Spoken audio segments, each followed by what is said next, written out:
কেউ যদি দাবি করে যে কোরআন মানুষের লেখা, তাহলে তার জন্য আজও খোলা রয়েছে আল্লাহ তাআলার চ্যালেঞ্জ। এত প্রযুক্তি, এত জ্ঞান, তবুও কেন একটি কোরআনের সূরা বানাতে পারলো না তারা? প্রিয় বন্ধুগণ, আজ আমরা কথা বলবো সূরা বাকারার 23 নম্বর আয়াতের আধুনিক ব্যাখ্যা।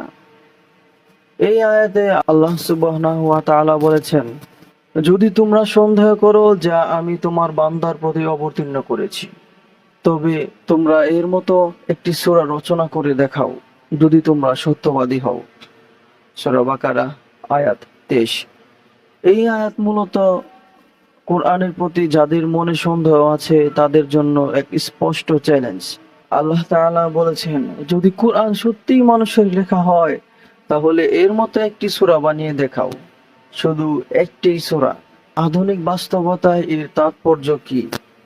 আজকের যুগে আমরা দেখছি এআই দিয়ে গল্প লেখা যায়, কবিতা বানানো যায়, ভয়েস কপি করা যায়, কিন্তু কোরআনের মতো ভাষা, হৃদয় ছুঁয়ে যাওয়া প্রভাব, ভবিষ্যদ্বাণী গভীরতা এবং বিজ্ঞানসম্মত যুক্তি কিচ্ছু বানাতে পারেনি কেউ। 1400 বছর আগেও পারেনি, আজও কেউ পারবে না, আর ভবিষ্যতেও পারবে না, কারণ এটা আল্লাহর কালাম। আমাদের জন্য শিক্ষা কি? প্রশ্ন থাকলে করো, কিন্তু অন্ধভাবে না বুঝে অস্বীকার করো না। আল্লাহ তাআলা নিজেই তোমাকে যুক্তির পথে ডাকছেন। কোরআনকে জানো, বুঝো, তবেই সন্দেহ দূর হবে, ঈমান মজবুত হবে। কোরআন মানুষের মনের কথা নয়, এটা আসমানি বার্তা। আজও কেউ আল্লাহর চ্যালেঞ্জ মোকাবেলা করতে পারেনি। এটাই প্রমাণ করে যে কোরআন একমাত্র সত্য ও অলৌকিক গ্রন্থ।